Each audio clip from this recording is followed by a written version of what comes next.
Do you know how cool it would be to have your name immortalized in the form of a plaque in your elementary school library?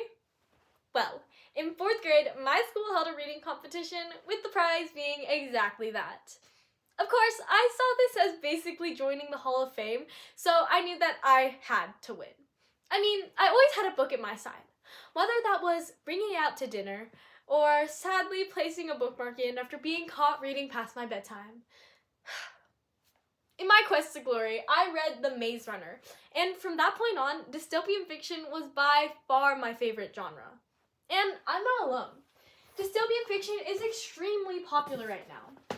For example, the Hunger Games prequel, The Ballad of Songbirds and Snakes, was made into a movie in 2023 and made a total of $337 million in the box office. By reflecting real-world issues, dystopian fiction serves as an opportunity for its readers to think about those issues and the future of our society. Today, we'll be exploring the world of dystopian fiction and how it mirrors our own.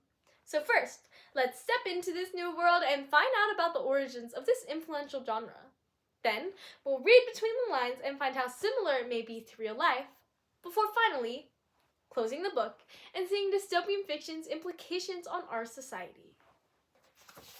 In my reading competition, I did a lot of reading, and not a lot of comprehending. I was just kind of reading to read. It wasn't until 6th grade that I realized that you could actually think about what you're reading. Kind of crazy. To kick off our thinking, let's learn what classifies as dystopian fiction. The Oxford English Dictionary defines a dystopia as an imaginary place or condition in which everything is as bad as possible. In most pieces, a specific societal issue is chosen and pushed to its most extreme extent.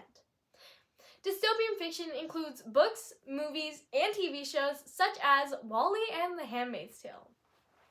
Sure, WALL-E's a kid's movie, but it's also a romantic drama about a sentient trash compactor trying to navigate an uninhabitable Earth because humans have literally fled to live in space. That's textbook dystopia. Next, The Handmaid's Tale focuses on gender hierarchy. Here, traditional gender roles are widely in place, with women called the handmaids whose only purposes are to have children. These examples show the wide variety of topics that dystopian fiction can cover. Next, let's rewind and chart the evolution of dystopian fiction. Its history has undergone some significant changes to get to where it is today. In fact, it began finding its popularity way back in the very early 20th century. In 1908, The Iron Heel by Jack London was published, featuring a world run by a capitalist dictatorship. Then, fast forward to 1949, when George Orwell published his renowned book, 1984, about a totalitarian government that completely controls its citizens. Noticing a pattern here with these governments? Maybe these guys thought they had really overbearing parents or something. Either way, even after 75 years, 1984 continues to be read in classrooms, still relevant to this day. Now, adults remain the primary consumers of dystopian fiction until Suzanne Collins' The Hunger Games in 2008, which targeted young adults. The Hunger Games was on the New York Times bestseller list for 5 years straight. It's amazing how this supposedly depressing genre resonated with so many kids. And dystopian fiction's popularity isn't only in books. The amount of Hollywood movies set in dystopias has steadily increased since the 60s, based on the number of movies tagged as dystopia on IMDb. Dystopian fiction has changed a lot over the course of 100 years, but all these books address real societal issues. Now, imagine little me with a book in her hand, so innocent and full of wonder about the world. Can you imagine her tackling major societal issues? Yeah, obviously not. But now that I'm older, these issues seem more important than ever. So let's get into some similarities between these dystopias and real life. First, we'll begin with totalitarian governments. That's a government that tries to assert total control over its citizens. We see these governments featured in many dystopian novels. Among these, George Orwell's 1984. Its key element of totalitarianism is Big Brother. He controls everything. And he doesn't try to hide it. Big Brother is watching you is the slogan that appears on posters throughout the streets. Pretty on the nose if you ask me.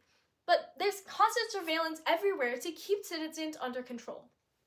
In our world, we've seen totalitarian governments throughout our history, all with the same goal as Big Brother. Benito Mussolini coined the term totalitario in the early 1920s for the new fascist state of Italy. Other totalitarian governments include the Soviet Union under Joseph Stalin and Nazi Germany under Adolf Hitler. In America, National Security Agency whistleblower William Binney claimed that at least 80% of all audio calls are recorded and stored in the US, reflecting a fear of surveillance. Ultimately, totalitarianism can be found in both fact and fiction. Next, the concept of bread and circuses. The phrase dates back to a Roman Empire poem written in 100 AD. The bread, free grain given to citizens, and circuses, Rome's public spectacles, were used by Rome's rulers to keep their people complacent. Now, I'm sure you're asking, what does Roman poetry have to do with dystopian fiction? They're pretty different. Well, The Hunger Games is set in panem, meaning bread in Latin, tying directly into panem and circenses, or bread and circuses. In our world, reality TV and TV in general provides the viewers a distraction from their lives. But honestly, I can't really blame them. I mean, have you seen Love Island? But that line becomes ethically blurry when people in power weaponize it to distract from their atrocities. Now, let's play a game. Which of these photos are from the Hunger Games and which are from the Met Gala? I'll give you a second here. Surprise! Every single one of these photos are from the real-life Met Gala. These outrageous clothes highlight the enormous disconnect between the wealth classes. These similarities between the Hunger Games and our reality led to an iconic piece of fiction, but it also serves as a point of reflection for the reader. Now that I think about it, I started reading dystopian fiction really young. I don't want to think about how that might have affected my growing up, but I guess I kind of have to. So finally, let's talk about the implications of dystopian fiction. More specifically, we'll start with the good ones. First, dystopian fiction raises awareness and teaches lessons to the reader. Wall-E raises awareness on the effects of climate change. The Divergent trilogy advocates for having a sense of your own identity, and the Maze Runner series teaches the reader to always persevere. Additionally, dystopias may make the good in our society easier to find, making the current state of our world not seem so horrible in comparison. For example, I might be super stressed about my upcoming math test, but at least I'm not being forced to wear a red cape all day and have children that I don't want. Next, the more negative implications. First, dystopian fiction can be easily misconstrued, especially without the presence of media literacy. The Matrix is an excellent example of this. It gave us the iconic scene of the red pill versus the blue pill. Taking the blue pill would mean continuing to believe in an illusion of our reality, while taking the red pill would mean waking up and disrupting oppressive institutions like sexism. But this idea of the red pill was taken by misogynists on and off the internet, with young men believing that they don't hold any power amidst the feminist movement and that they have woken up. This belief just perpetuates more sexism into our society and into our youth. Next, dystopian fiction can lead to desensitization and cynicism developing in the reader. In a world full of good things and good people, living in a constant negative view affects not only your mental health, but also the way you live your life. Today, we talked about dystopian fiction and how it mirrors our own world. First, we covered the basics of where it came from. Second, we found some similarities between these dystopias and real life. And finally, we talked about the implications of dystopian fiction.